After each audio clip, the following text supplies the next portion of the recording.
Hi, my name's Rob Hewison. We're here on the Old Nene at Benwick, venue for the upcoming Winter League final. We're doing something a bit different today. We have an underwater camera in and we're going to try and catch some roach. So let's plumb up and see what happens.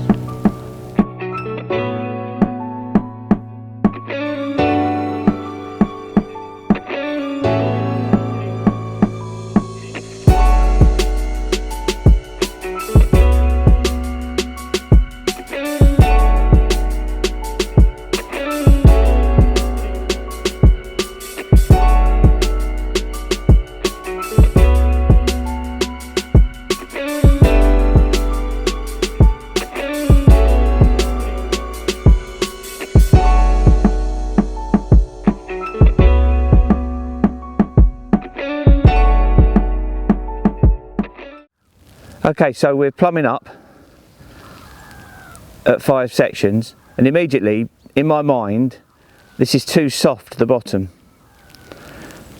There's a lump of some description to my left and it feels like weed because of the, I can't describe, it's the softness that the plummet's going into the bottom. It's a big problem on the drains is finding an area where you can get to a cleanish bottom without too much weed. So where I'm plumbing there, I've set my flow, oh, just knocked something. There's a lump of some description of weed, feels like a lump of weed, and then I go to the left and it drops off. So I'm going to have to go further out really. So if I move further out, plumb up, okay, immediately we've got more depth and the bottom feels harder. But then there's still weed, you can see there the float dropped through and now it's, so the bottom here is, in my mind, it's covered in weed, it's covered in soft weed. Okay, so we've just moved the camera further out. I'm going to start plumbing again. The guys can see the screen, I can't, so I've got to try and work out if I'm in the right place and also what the bottom's like. Now from my perspective, this is a lot cleaner. My plummet's hitting the bottom harder, it's not so soft. If I come towards me, it's slightly shallower, but the bottom's still better here. So, too much weed at 5 metres, but at 5.5 to 6 metres, that's really where I'd like to fish. Okay, we've just plumbed up. I'm happy where we're fishing, so let's cup in a couple of balls of ground bait and see what happens.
Definitely flowing left to right, and we're in.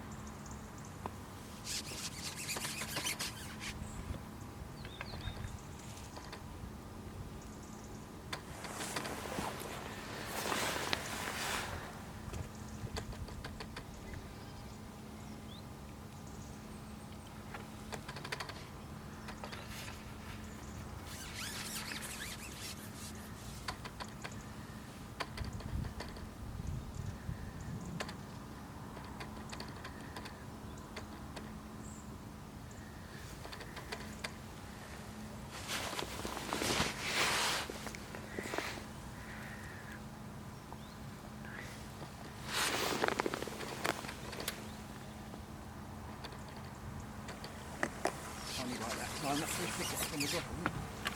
Oh, come on.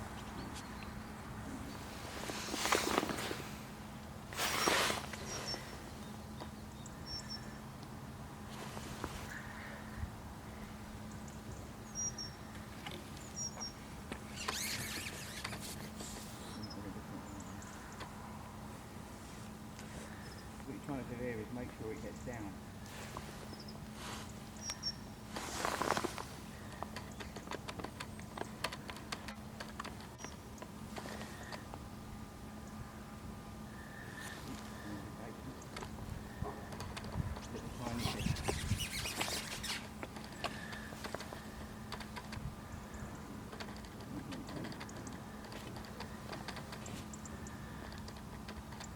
Sometimes the trouble double pinches you get picked up too early.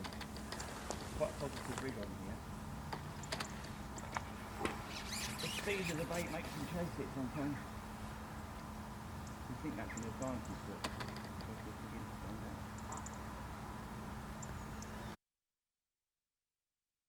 out. Okay, so we've just cupped in 2 balls. So now to see what happens when I drop a ½ gram quite positive rig in. I can go to 3/4 if I need to.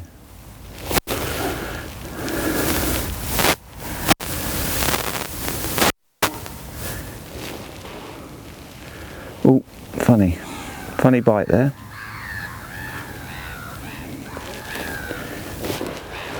That was a tiny fish. It's almost like I've got too many fish in my peg at the moment.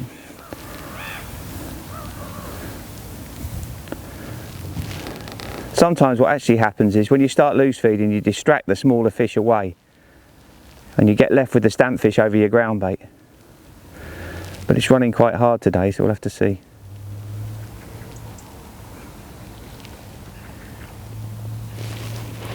Now the bite there, the float just stopped. It didn't go under, it just stopped. Stampy fish, they're the ones you want.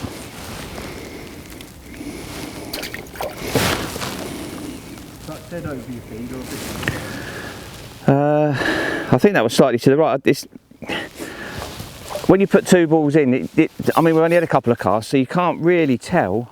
It takes a little while just to get your head round where everything's settling. So I'd like to think it was in the vicinity of my feed, but I don't know yet. It's hard to judge.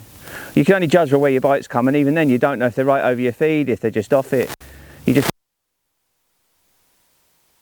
bite, that's dropped. My impression there is I've dropped too close to where my feed is. I need to get my rig down before it gets there, but I think this is dropping almost straight on top of it at the moment.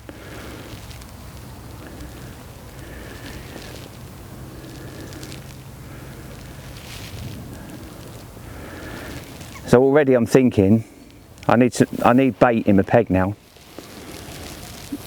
It's not bad. But I'm thinking, right, okay, I've only fed a small amount of bait because you never know how good it's going to be. The actual squats are still inside that ball, but my guess is the roach are attacking the ball. And where there's plenty of fish there, the coriander holds the fish in the area as well without feeding them. So it's a really useful additive.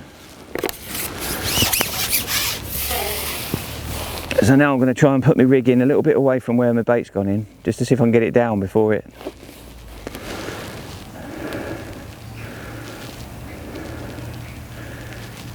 Already that's held up.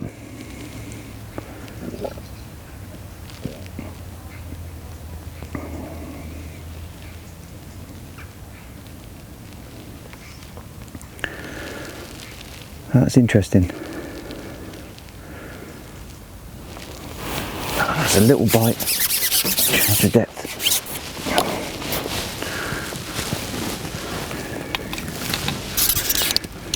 I'm going to slow that up a bit. All the time what you're trying to do is, the start of a match is to work out how the fish are responding to your feed, and I'm not feeding any loose feed just yet, but I'm about to think about doing it. Often you'll start on a whip, but now, funny little indication there.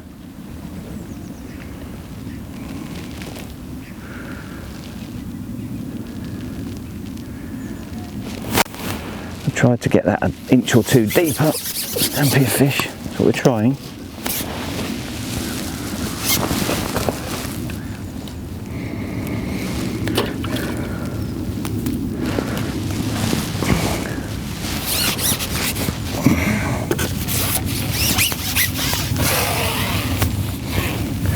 Again, bulk upstream.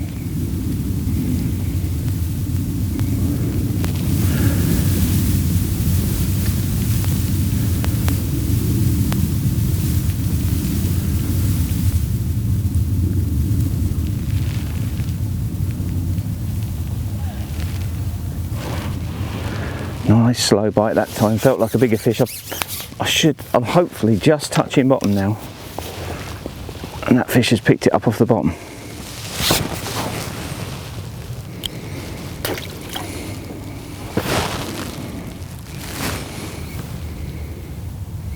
Double pinky. Sometimes single's better. Double. If you're going to get destroyed by little fish, sometimes double pinky they just pick it up too quickly, but double often is for bigger fish. So you always try double pinky to start with, just to see what's about.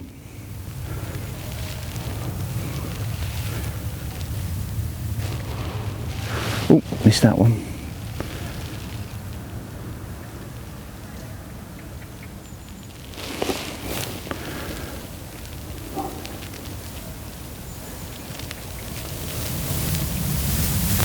Waiting for the right bite. There we go.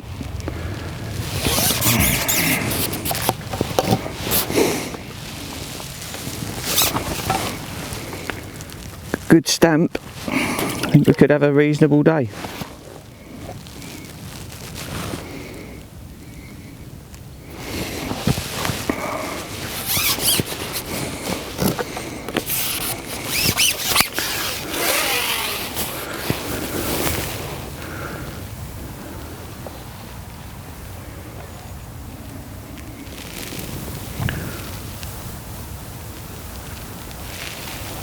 That held up.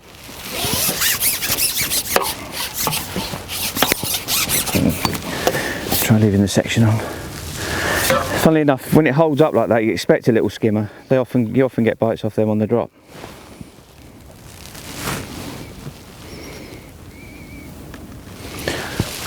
More often than not, the roach attack the ball and the skimmers are picking up scraps and sitting off the deck nearby. Especially those little gusters, the silver bream. Quite often you'll catch them on the drop.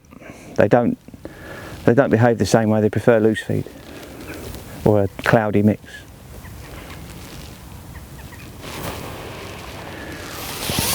That was a fast bite. Expected a smaller fish. Weed on the hook, that's a good thing. That means it's just touching the bottom.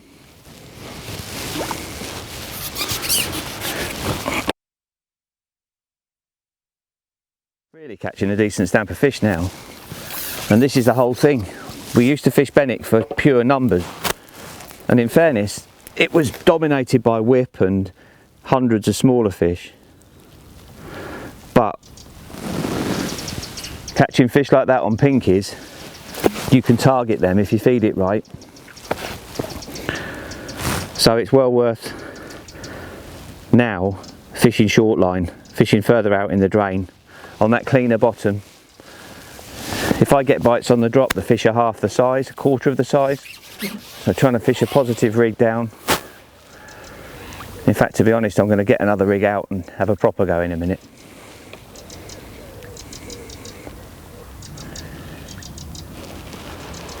There you go, that's what happens when you get a bite on the drop.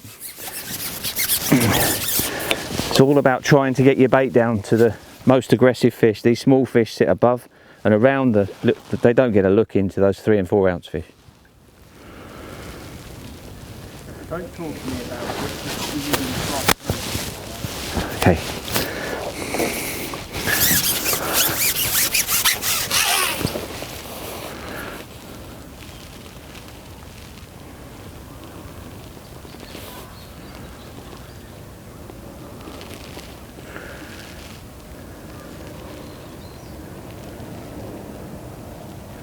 All sorts of strange indications.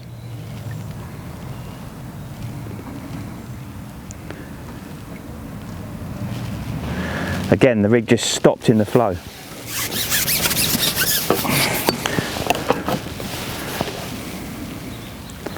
They're what you want.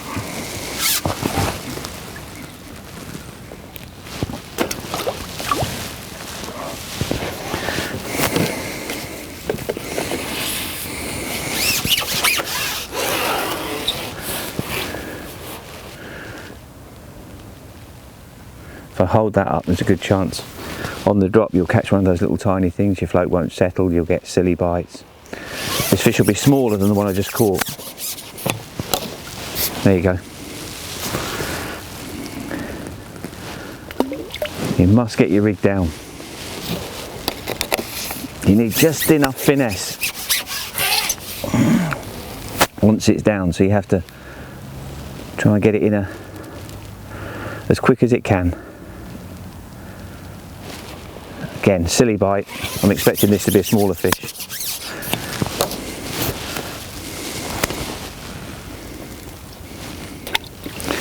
So what we do now, I think, is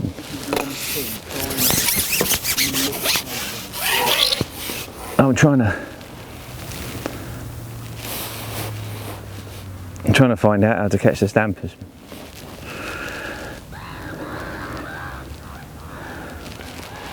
Again, little fish.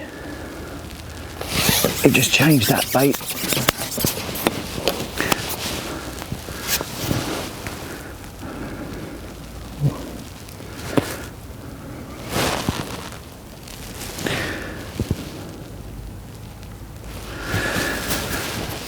I think what I'm going to have to do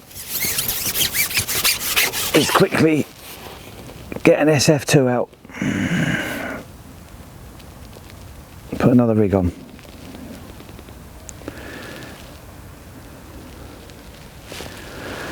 Now that got down, so I waited for a bite. That's a perch.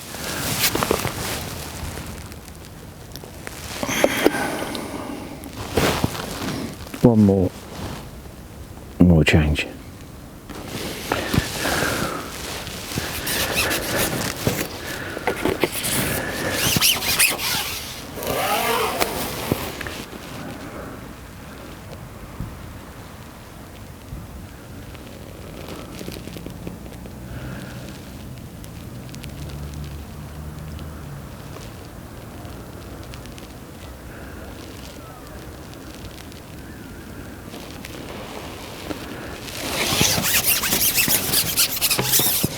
Right, time to change rig.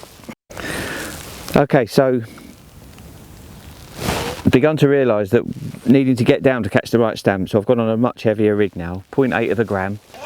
It's a Drennan SF2, and it's basically a bulk, no droppers with the 4-inch hook length. Got an 18-32-10 on with double pinky, and the idea now is to get down as quick as I can. So let's just see if this improves things.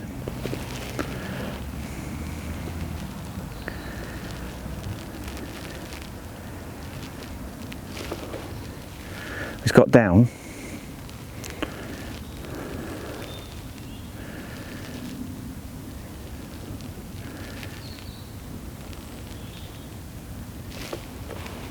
It's almost got down too well. This is often the thing you have to look for. The other one was a spread bulk with a .5 gram, and the fish get time to see it. Oh, there's a fish. Little fish, because I held it. So although this rig may seem better, it's not tiny, but it's small. This rig sometimes can seem better, but every now and then you get down too quick, and if they're watching it and taking it as it hits the bottom in your mind's eye, you can be too aggressive, and you've got to be wary of that. Often on the drains that's the thing to do, but if I lower this in,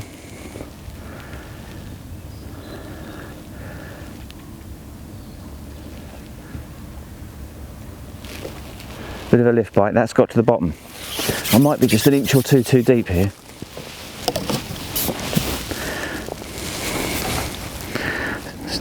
Again, with the right stamp.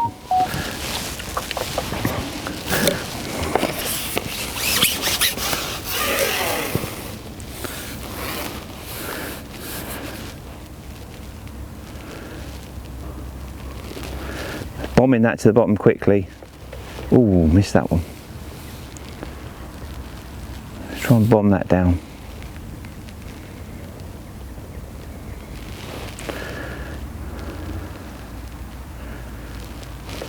Oh, now this, immediately I can say this hasn't transformed it, so I've now got to think about how I put my rig in and where I put it to see if I can keep catching.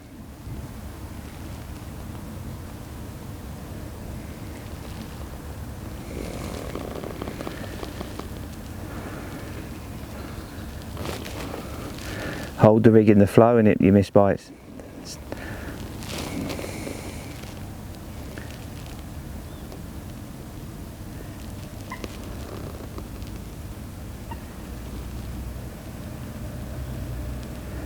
I have gone on a bigger hook as well, that might have made a difference. So before I dish the rig completely, we'll try a smaller hook.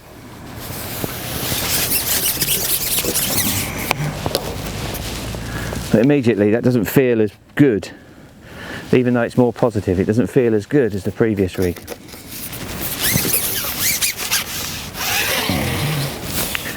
Let's just see, I try dropping it, getting it in just away from the feed.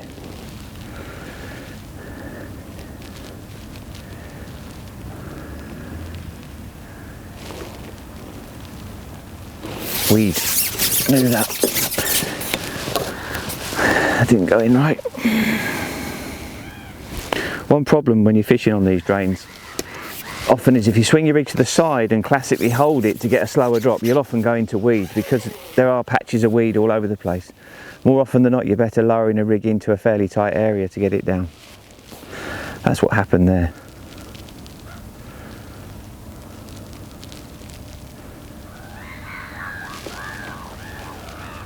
No, this isn't as good.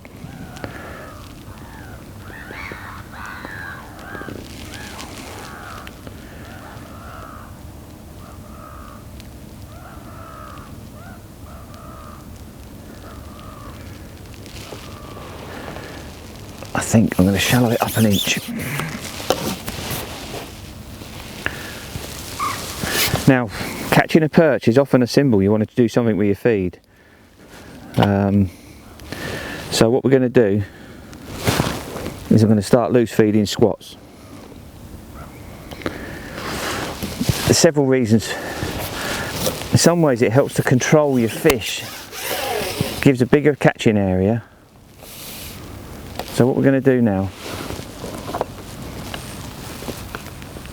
just want my cat pull out, is loose feed squats. Now I'm going to fire these at my float and beyond, so they go across the drain.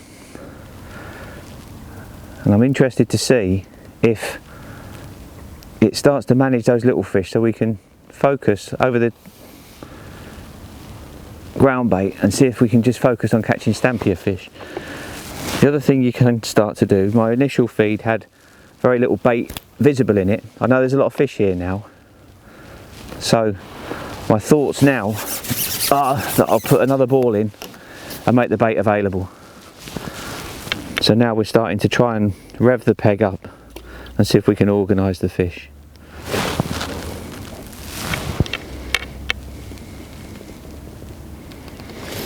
Still not convinced this more positive rig is actually any better, but we'll stick with it. I'm going to just shallow it.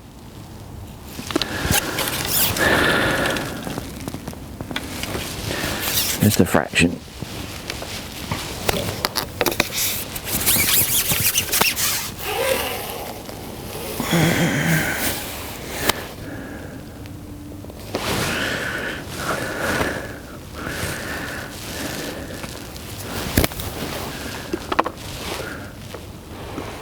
Now I've shallowed up and immediately that fish has had it off the bottom. I only shallowed it up no more than an inch. Can't draw conclusions from one bite, but it's not what you want.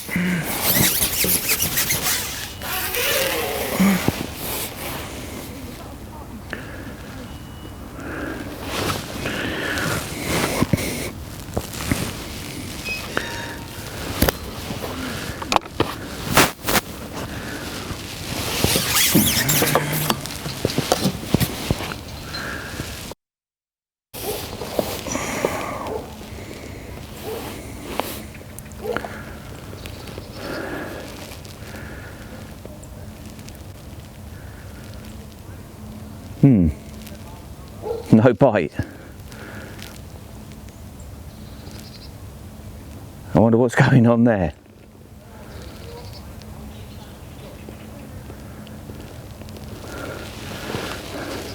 Oh, a bit of weed on the hook, but no bite.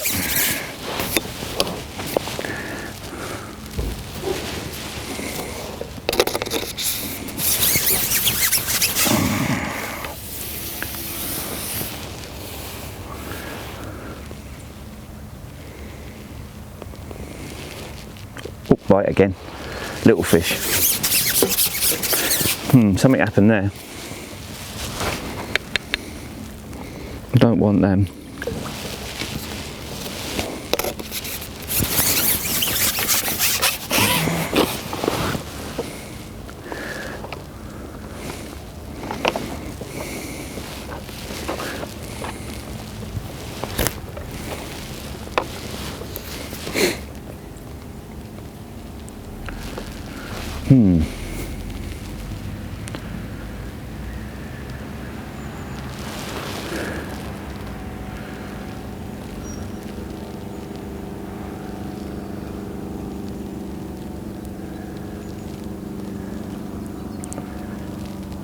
The flow stopped a bit.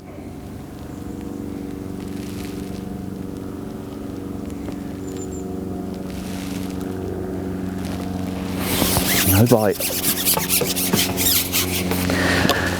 It's almost like there's a pike there.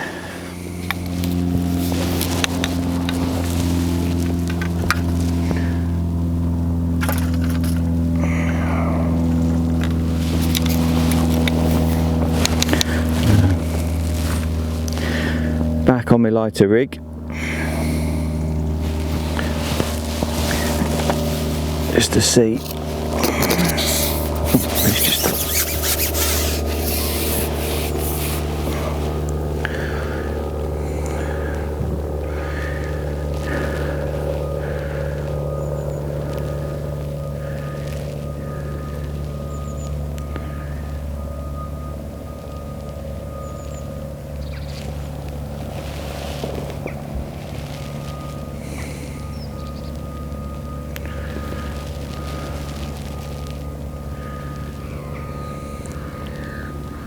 Ooh, indication, first bite for a couple of minutes.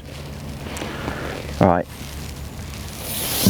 don't know what happened there. Felt like it might have been that pike. But they're back. Plus I've gone back on this lighter rig, so never know, it might have just been that rig was wrong. But I knew that if I put this on, generate bites.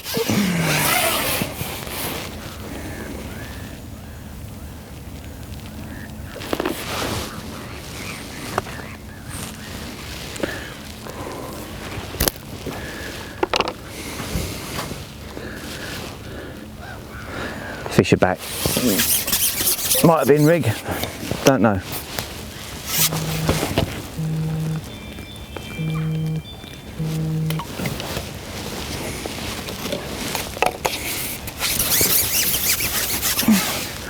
Something's just blown there.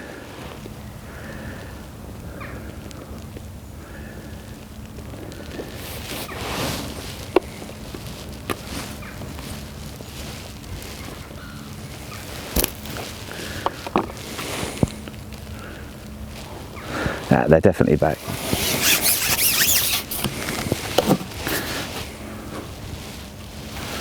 Perch. Feels like we need another ball of ground bait now.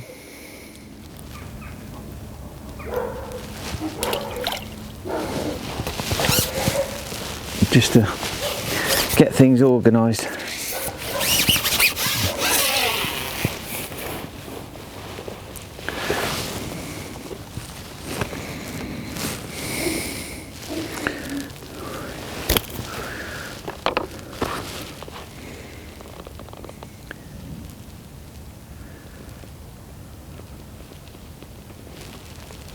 Little fish again.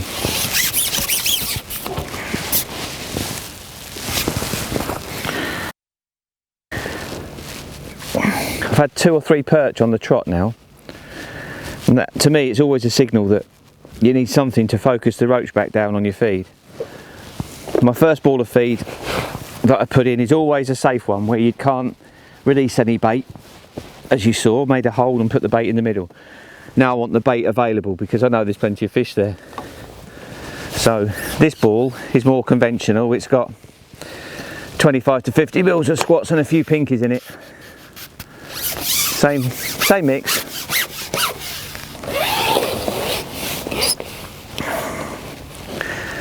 Just going to cup it in the same spot.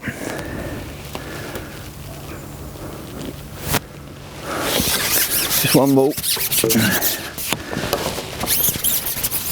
Let's see what happens.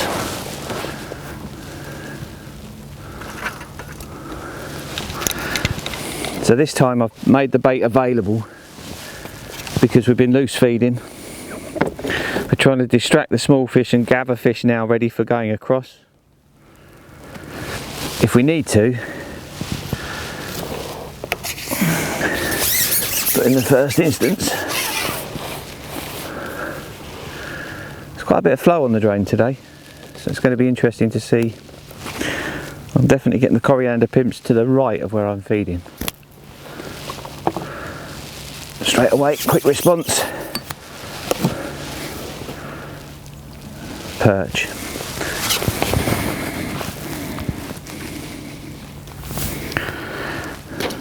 Still a 2 ounce fish, so it doesn't matter. You don't want to catch all perch, but if you catch one, it's still 2 ounces.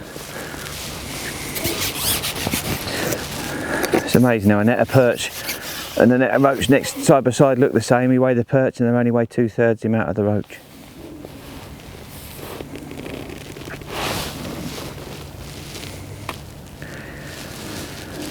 Immediately bites on the drop, silly bites, little roach. Sort of what you expect when you first feed.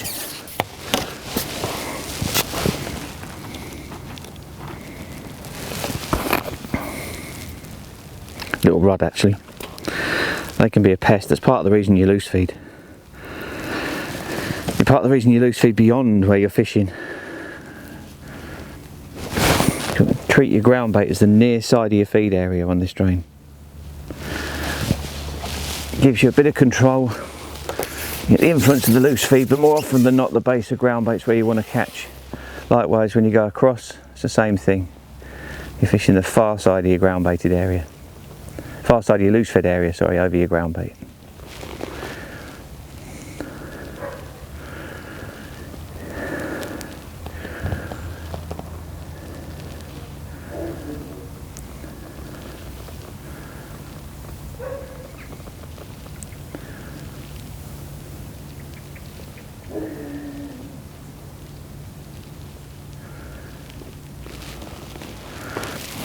Fish have gone down the peg a bit.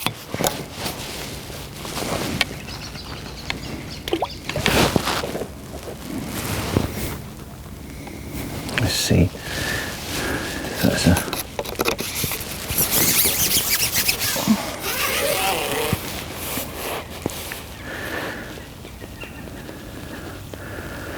well, it looks like the ground bait's gone to the right. The coriander trail's just picking up in the flow to the surface, so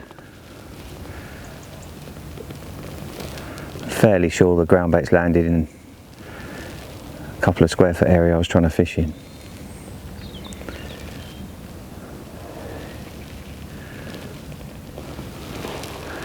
A better stamp.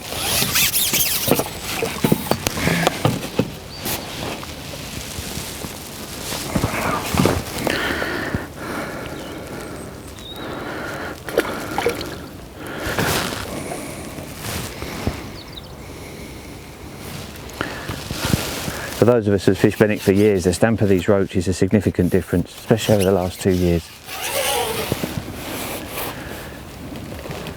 It used to be a pure numbers game, but now what you're trying to do is catch the numbers still, but make sure you catch enough stampers.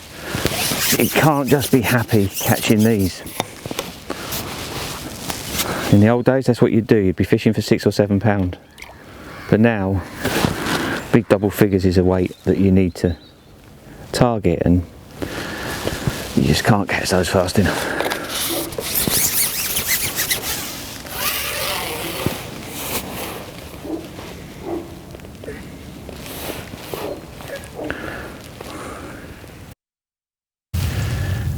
So we're later in the session. Typically on the drains you change lines all day, and often you're looking to go back onto a line, and often the first time back on a line is when you go in and catch a stamp fish. Now today, for the first time, I've got the benefit of someone telling me what's going on a camera, and there's a lot of roach in the peg, but the bulk of them are off the bottom.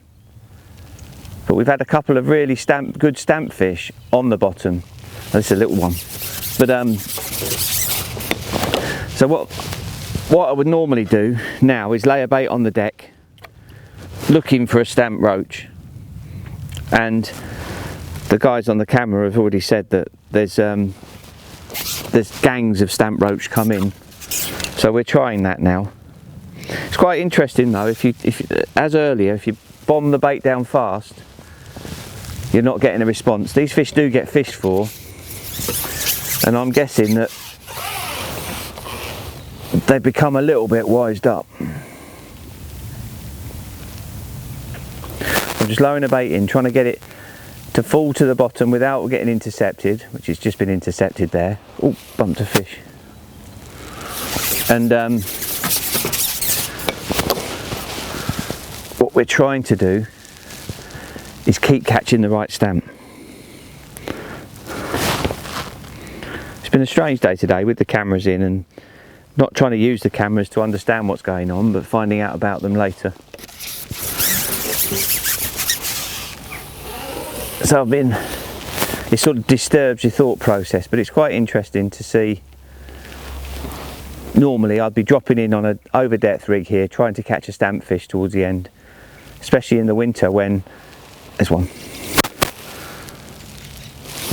When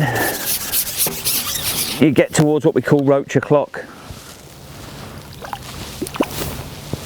Try not to hit the camera pole. There we go.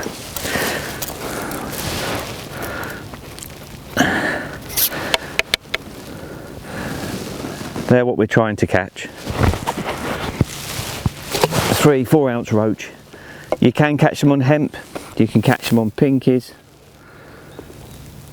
But the good beauty of fishing pinkies for them is that you do catch perch and skimmers and other fish. Yes, you can catch on hemp. It's a method that we use, but I'm a reluctant hemp angler, me. I like to catch everything that swims. On its day it's unbeatable, but for a team competition, getting very good at sorting out stamp fish on a pinky is the safest route. Just had some fish turn like there's a pike in my peg now.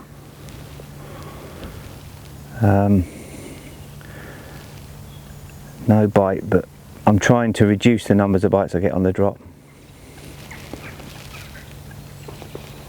I've snagged something. That's a pike, isn't it? Have I foul hooked that pike? You hooked the pike? What? Foul hooked it? Well, it appeared to go off for your bait. That's took my bait. I think it took your bait. And did you actually see me hook it? As you lifted your rig up, It grabbed. it went off. It had already took your bait and you've lifted it, or it's gone upwards and took your bait. Because I had a little bite, and it might have took a fish, but I doubt it. This felt like I'd foul hooked it. You did not take a fish. You took that in the mouth.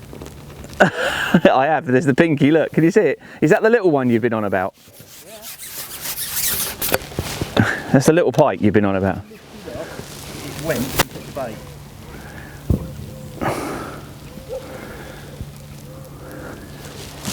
We're going to get it out, aren't we?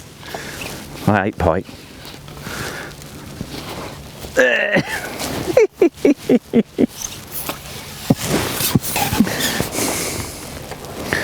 Little jack pike.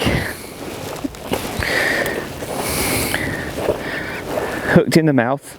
Live on camera, I hope. That'll turn into a monster. That's past me hook length now. put that down. Just let me rig on there for the minute. Do you want a picture down? Camera's still rolling, just hold them up with the camera. So these cause havoc this time of year. What's that? £2.5 maybe? £3 at the most. They cause absolute havoc fishing the drains.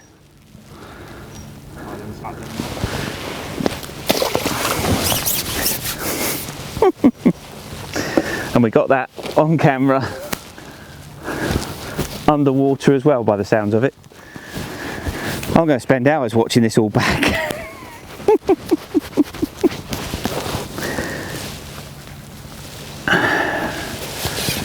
Right, let's carry on, see if we can. I bet the fish are still there now, aren't they? My poor little 07 hook length. Couldn't cope with that in the net. Well, I'm going to try something.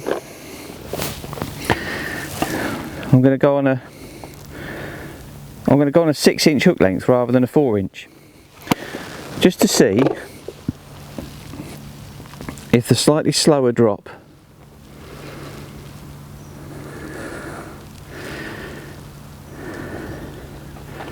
gets us a few more bites.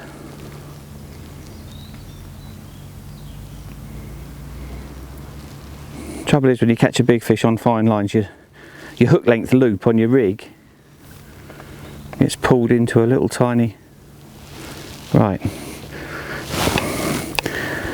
So my worry is we might not see these bites, but it'd be interesting to see whether slightly less aggressive, having no shot for another 2 inches, whether that would improve things.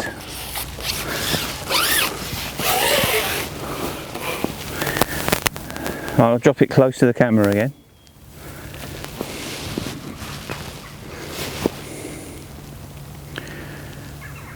I actually think we might just get played by little things.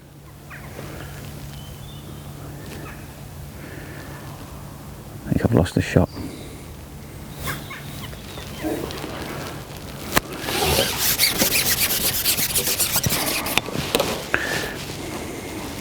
That's it, they're all right.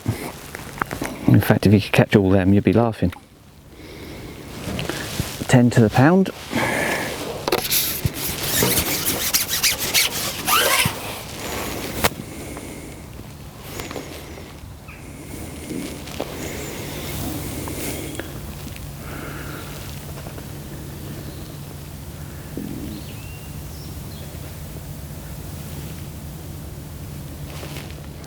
Funny little indications. I need to get another. That's what I was worried about.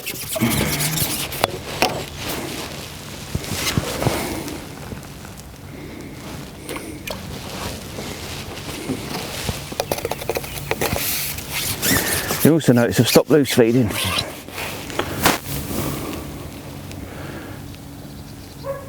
Just to see.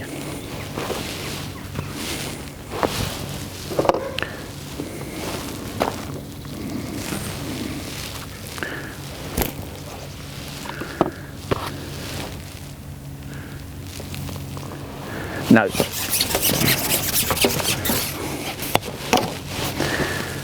So there, what we've got is too long a drop. You need a drop, but 6 inches without any shot is just enough for those little fish most of the time to get onto your bait. It's not what you want.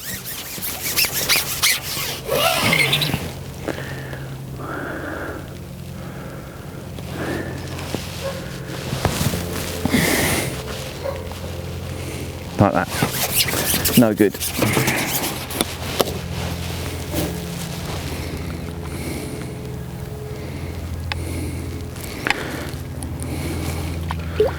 And I'm guessing there's still some stamp roach there. The guys are really quiet on the bank because they don't want to tell me what's going on. They'll tell me afterwards what went on.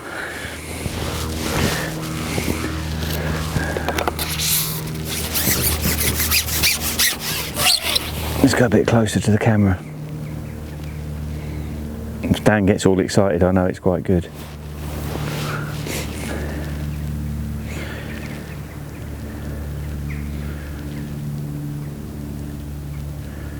I've definitely dropped a shot.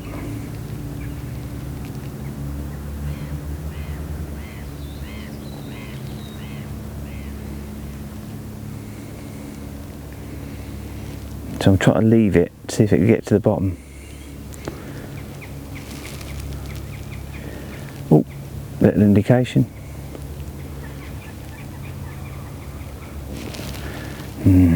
Line bites. That fish ate your shot. Did it? Yeah. Not the pinky. Because it ate the shot. I'm glad you said that because I just said line bites into the microphone.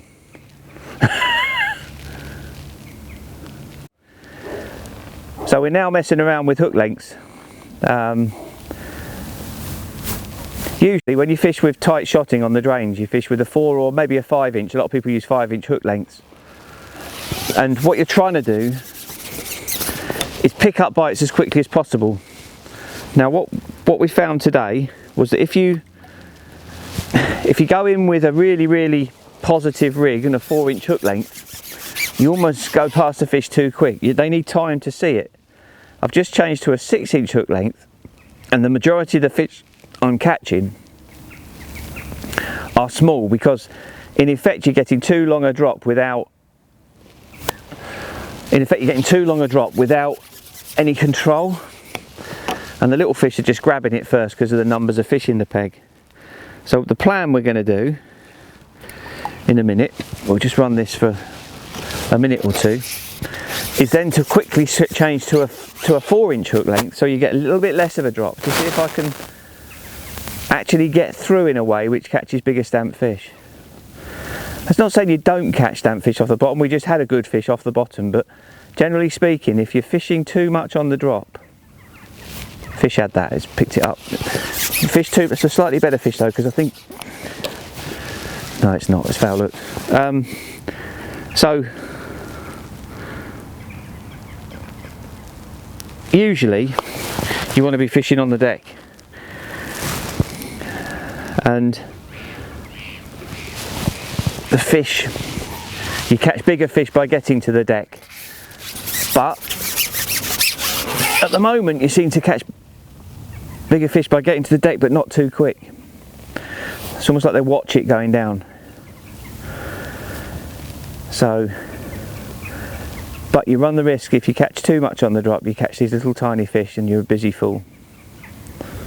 So now I'm waiting to see if I can get the right bite. That's a lift.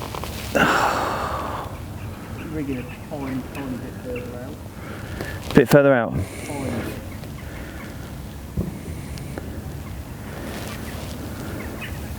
Perfect. So Dan's telling me where to put my rig now. This is, there we go. That was a much better bite. Just counted that. 7 seconds after that took the bait. 7 seconds before I saw it. Now that's because I've got a long hook length on. Perch. Did you know it was a perch? Yeah.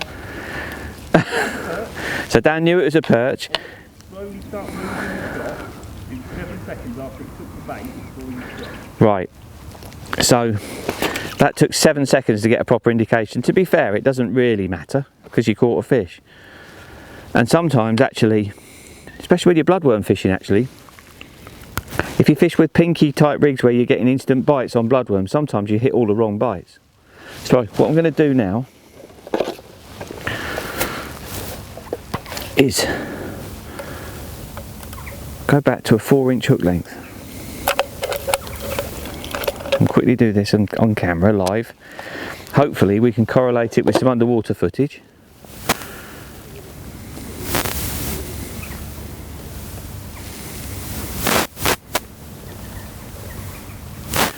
I just caught a pike on this rig and my hook length loop has been flattened to the point where it's quite hard to, it doesn't look like a loop anymore. So you've got to use the hook point to open it up. And when you're an old git, oh, come on, that's got it. So 4-inch hook length. I'm interested to see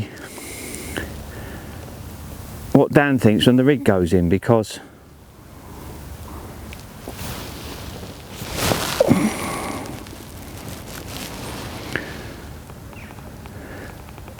right, the other thing I'm going to do is fish double pinky as well, but we'll do single first. Right, so all I've done, Dan, 4-inch hook length.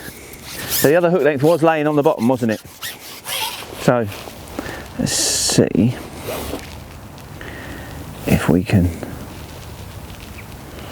see that. Now I'm expecting to be able to pick up bites quicker. There's a little lift.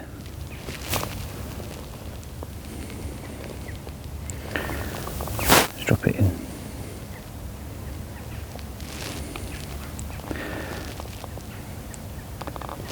Held up already. I'll drop that in too slow.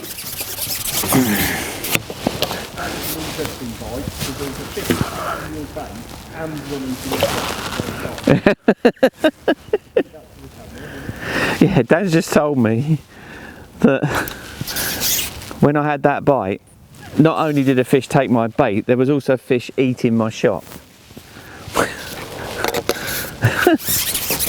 So the daft thing is, you'd imagine you'd catch a lot more, but it's not just a case of putting your rig in and catching. I think obviously it'd be different without a camera in your peg, but there we go. That was a nice little lift. And then it moved away. That's what it felt like anyway. They'll probably tell me I'm talking rubbish. Probably shouldn't lift that one. Look at the state of that, that's been piked. Look, that's a fresh pike wound on that. Dan? Look. Oh. Come here. It's not bleeding, but it's pretty fresh, look. All it's got, can you see? It's a tough world down there. Oh yeah, we've seen it, Rob. It's a tough world down there. It's a nice roach though, 3 or 4 ounces. Would have been 5 ounce if it hadn't been piked. So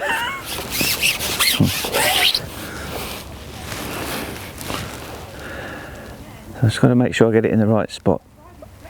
Right in front of the camera.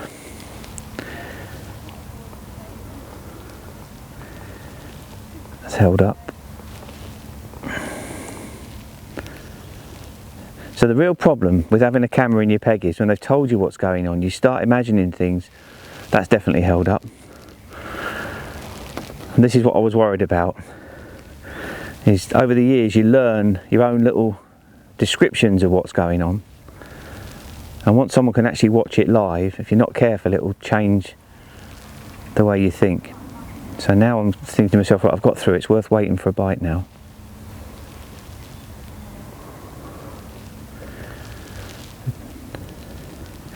But that feels like it might be masked. I've got weed on me. Yeah, look, that's gone in weed.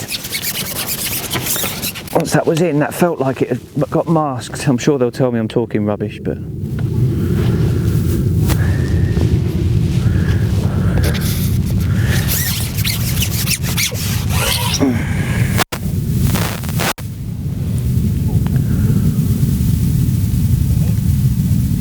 Right, I've loaded that in quite slowly, fully expecting to get a little tiny fish. It's starting to run now, so there we go, little lift. It's not tiny actually. Yeah, that was a lift that time. That looked like it was going to bury, so my black band started to disappear quickly and then it lifted again. So it's like it went halfway.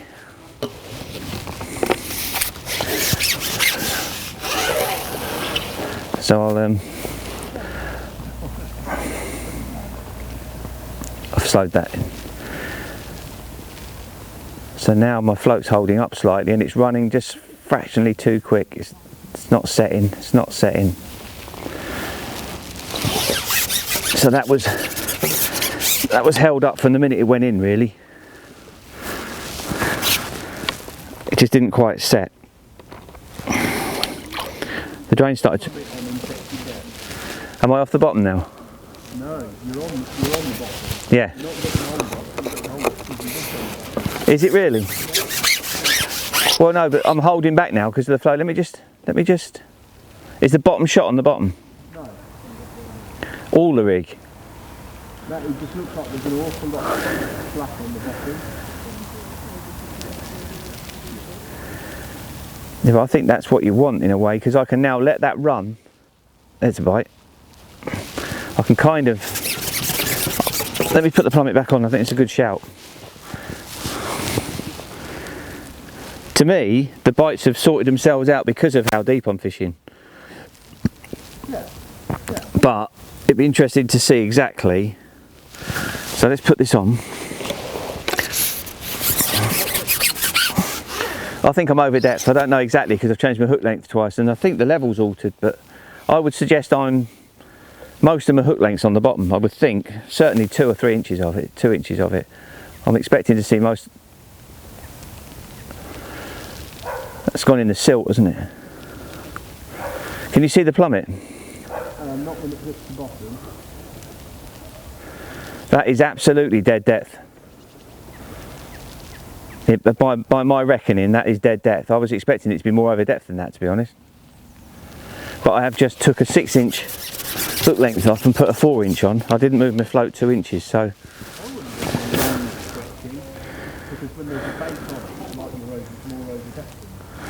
If your line's stretching, it'll be off the bottom, Dan. Because when it contracts, bang. So by my reckoning, I reckon that's about right. Dead depth is the label, but I was imagining I was about there, but I'm running out of line a bit. But let's just see. It's like pellet fishing now.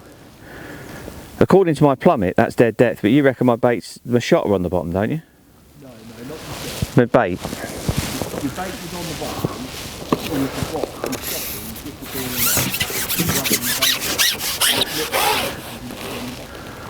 the Yeah, so but that was dead depth. But don't forget, my plummet's going into the silt slightly. So your bait will lay on top of the silt. I just had a bit of weed when I thought my bait was... So now my shots, that's to me, somebody's picked that up. Yeah, I know. I was waiting for it to settle and it didn't.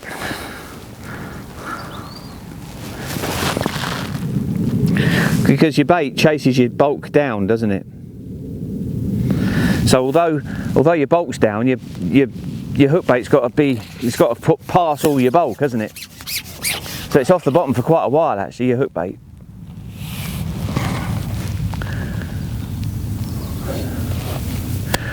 So I've dumped that in quite quickly, trying to get it to go down quicker. Now something's happened in my peg, because all of a sudden my coriander's gone. I've got a lot of activity. Can you see it, Dan, round the float? Yeah. All of a sudden, it's like my ground bait's reactivated. So something's happened. Either there's a few fish turned up, or I don't know, something's occurred.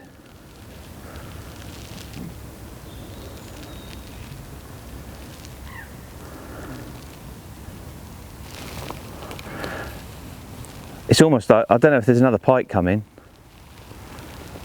Not getting any bites. Just something disturbed my ground bait there, and I got a little.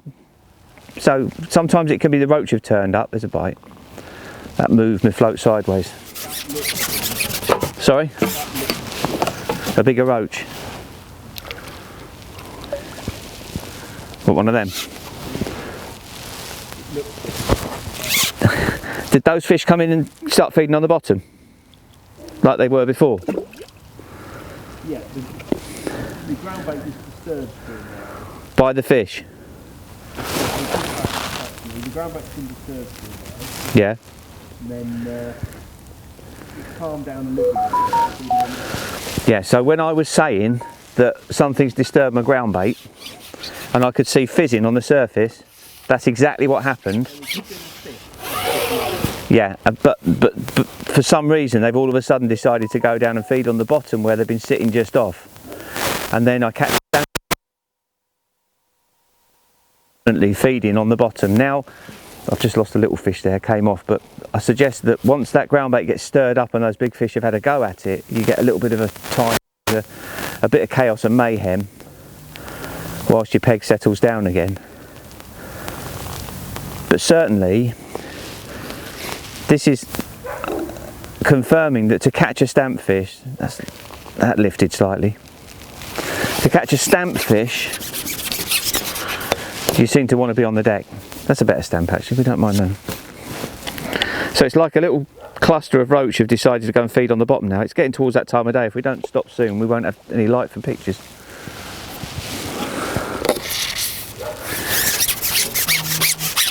One more, quick drop it in.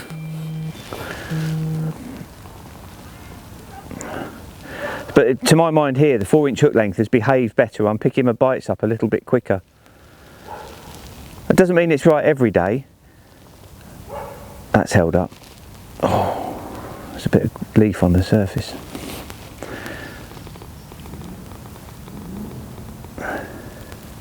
On another day you might need to fish with a 6-inch hook length to give more time. But generally speaking, you want to control your drop so it's quick enough. Something's happened there. It's quick enough not to get done by those little fish all the time, but slow enough for the fish to see it drop. That's held up. Weed.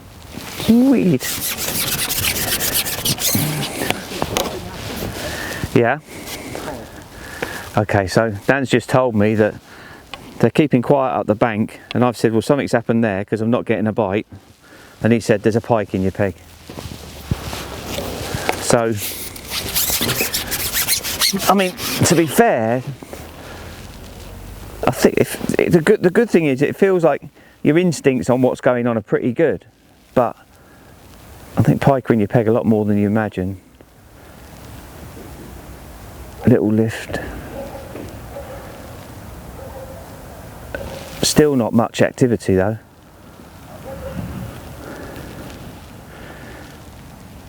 Oh, it's a bit of a bite. And now that might have been a line bite off something. That was a strange bite.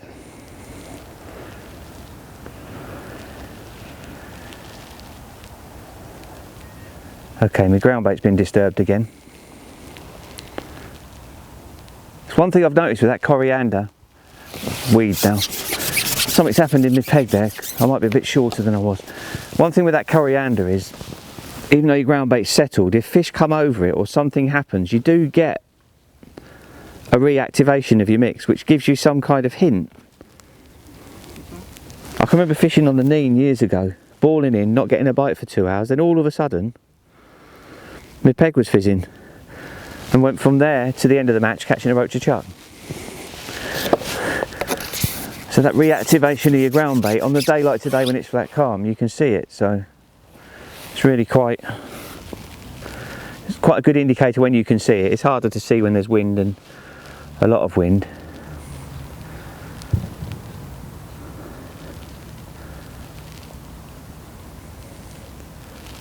Okay, so no bites.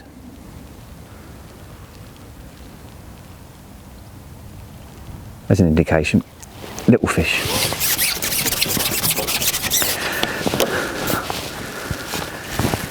I think the other thing is, when you're pleasure fishing on your own, you can end up attracting a lot of fish and a lot of pike, and that don't help. In a match, there's a few more options, so.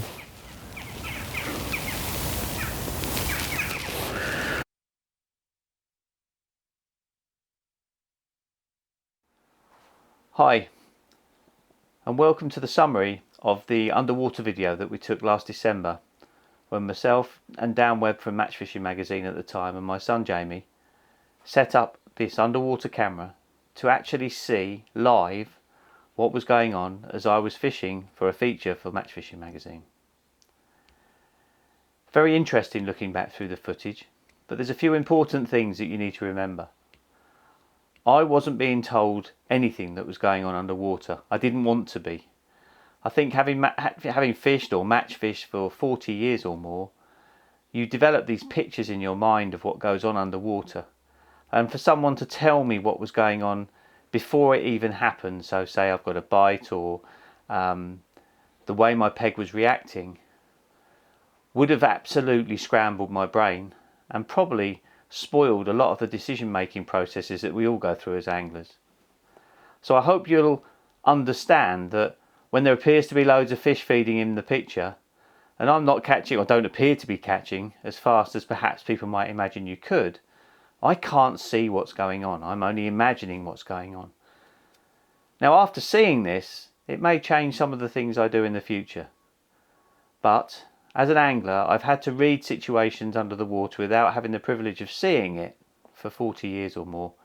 And as such, I don't think I was too far off with most of my assessments, other than perhaps understanding the sheer numbers of fish there are at this time of year, although we kind of knew that there'd be a lot of fish in shot. A couple of interesting things. The fish show signs of being caught. I do actually catch one fish that's been attacked by a pike, and you can actually see those wounds as it's taking my bait underwater, which is really interesting. I think the other insight, and probably the most important thing, is how accuracy and the way your rig works is really important to catching fish quickly and efficiently in a venue like this. And it's quite interesting that wherever you go, this becomes really important. Anyway, I hope you enjoyed the film you're about to see.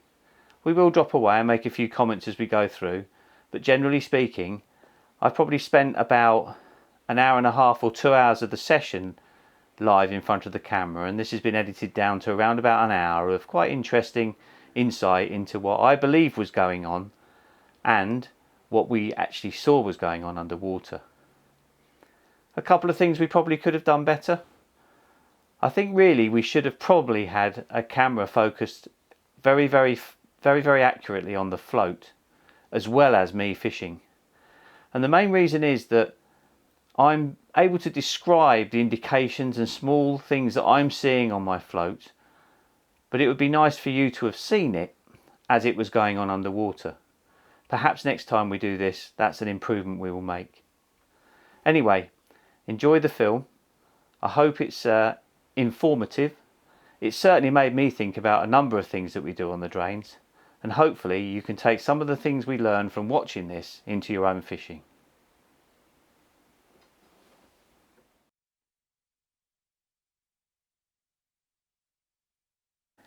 Just a quick comment about the ball of ground bait that I cupped in. I think I overfilled it with squats. So when I capped the top of the ball, the squats came out the end from the piece that wasn't squeezed as tight as the main ball a little bit too quickly. In future, when I'm doing this, I will leave some of the hole made by the pen without squats in so that I can plug it properly with ground bait tighter. This will prevent the squats from coming out quite as quickly. It was quite interesting though, as soon as they were coming out, the fish noticed them. And it was the visibility of the bait that actually started them to begin investigating the ball of ground bait. It's quite interesting here. The fish have gone very scatty. They are in and out of the peg and they've cleared the area quite quickly. If you look through the whole video, this happens a number of times, and I'm fairly convinced that there's a predator just out of shot.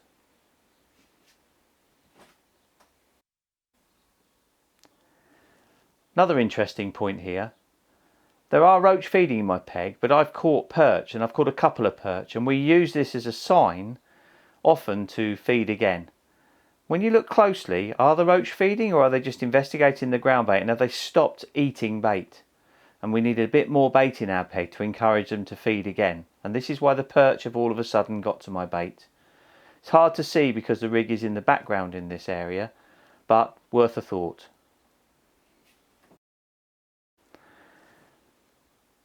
It's quite interesting here. You can see a roach with a squat in its mouth swimming around without eating it. Makes you wonder why sometimes we miss bites. Just an interesting point here, with the pike in my peg, the roach have cleared out and you can now see the ball of ground bait with the bait available to the fish. This was the intent of changing the way I fed, to make that bait more available more quickly.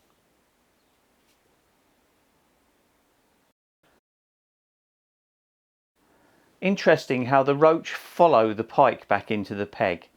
They seem to know that it's safe behind a pike.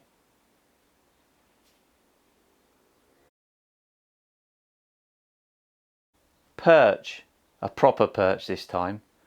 But it's quite interesting when we look through the whole video how perch above a certain size push the roach out, even though the roach they're moving aren't much smaller than the perch itself. For a bite now. Here I mentioned the fact my bait has been masked. But that feels like it might be masked. It's quite interesting that I'm able to identify that. I've got weed on me. Yeah, look, that's gone in weed. I saw it on my float that the float hadn't quite settled, and also with no bites and no indications, it's pretty obvious that your bait has gone where it doesn't want to be.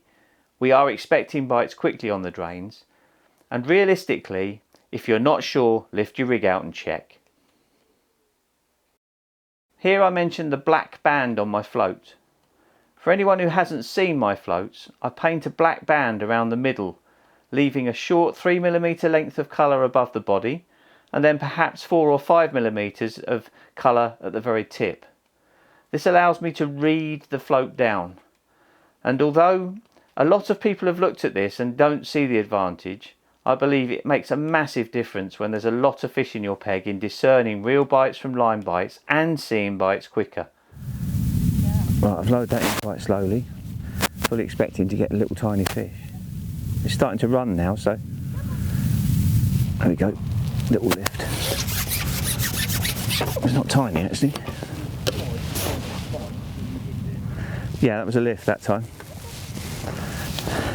That looked like it was going to bury, so my black band started to disappear quickly and then it lifted again. So it's like it went halfway. So in summary, I only fed 2 balls of ground bait at the start in this session. It's quite a negative approach, but actually with the sheer number of fish in the peg, I actually think more ground bait at the start would have been a better idea, to have the fish spread over a bigger area, give me more chance of dropping my rig right on top of some ground bait where the fish were feeding. There were a number of times when the fish were either giving me line bites or were actually attacking my shot. And this again, I think, was because I just had too big a concentration of fish in my peg. In the end, by catching around that ground bait, I was catching quite well and we caught quite a decent weight. But it's food for thought on how much bait to feed when you're expecting a lot of fish.